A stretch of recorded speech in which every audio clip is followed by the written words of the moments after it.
There were so many things, and when, me and my husband, when we talked about how we were gonna do this, that we decided we were just not gonna do, right? And there were certain things we promised ourselves that we would do. Because there was a lot to consider. Not only do we wanna raise a good human being, but also, my son is multicultural. Like I said, he's mixed. He's half Puerto Rican, half white, hard tea. That Midwest white hits different, you know what I'm saying? Like that's... I know there's white people here, but if my husband walked in, even y'all would be like, that's a white guy. Like, you'd be like, I'm white, but that's unseasoned chicken that just walked through the front door. That is level 10 white.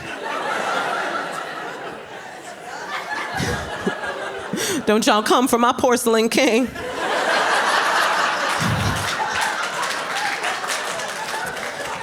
a couple guys in the audience that are like, porcelain king. I'm gonna use that later. But I had to think about that, man. Like, my son is mixed. Or as I like to say, his DNA's been colonized.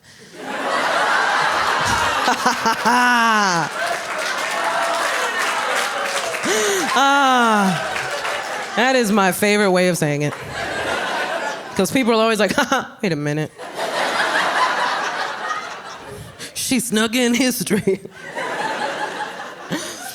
I have to think about that, though. Honestly, as the mother of a mixed child, I have to think about the fact that a lot of his childhood is going to be me explaining my half of his makeup and the history of those people. And I know he's gonna have questions, because all kids have questions, and I'm petrified. Because I don't know if you've heard the level of questions these children are asking, but these are Jeopardy level questions. And I am, quite honestly, not prepared. I'm just waiting for the day where he's like, what happened to the indigenous people of the Caribbean, Mommy?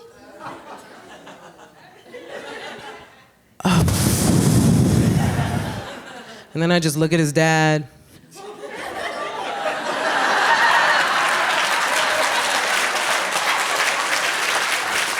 This is your time to shine, sir!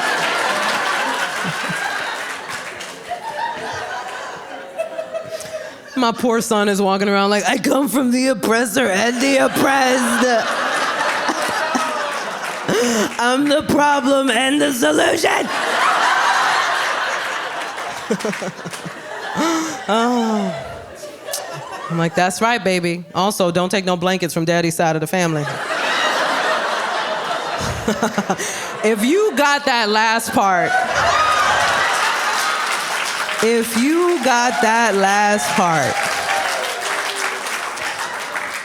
I love you from the bottom of my heart.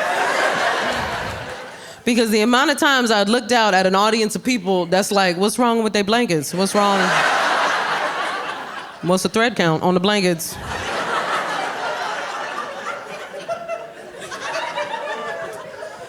I'm proud of my son. He's doing great. He speaks English and Spanish. And yeah. Humble brag. And really, look, if you're in the audience and you're Latino, Latina, Latine, Latinx, any of them, and you don't speak Spanish, that is okay. It doesn't make you lesser. It doesn't mean that people should make you feel lesser.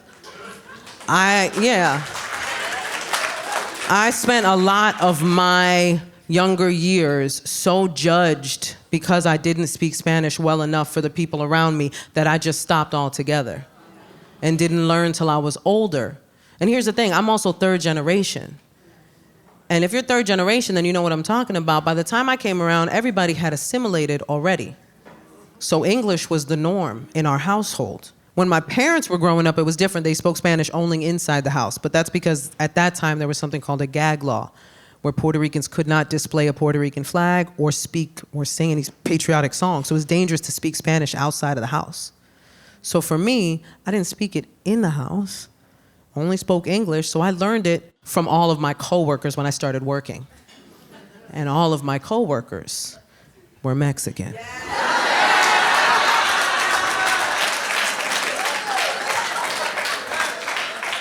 So my Spanish is very confusing. Because I'm a Puerto Rican who speaks Spanish with a Mexican accent, but uses Puerto Rican and Mexican terminology. My Spanish sounds like what a ransom note looks like.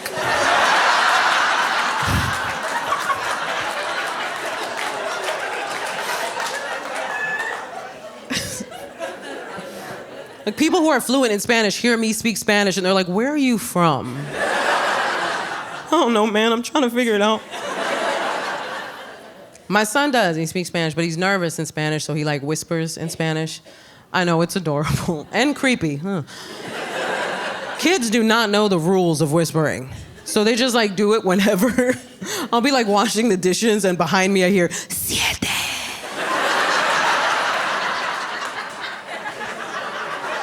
Turn, Mommy's gonna burn some sage now. Try to get the demon of Columbus out of you.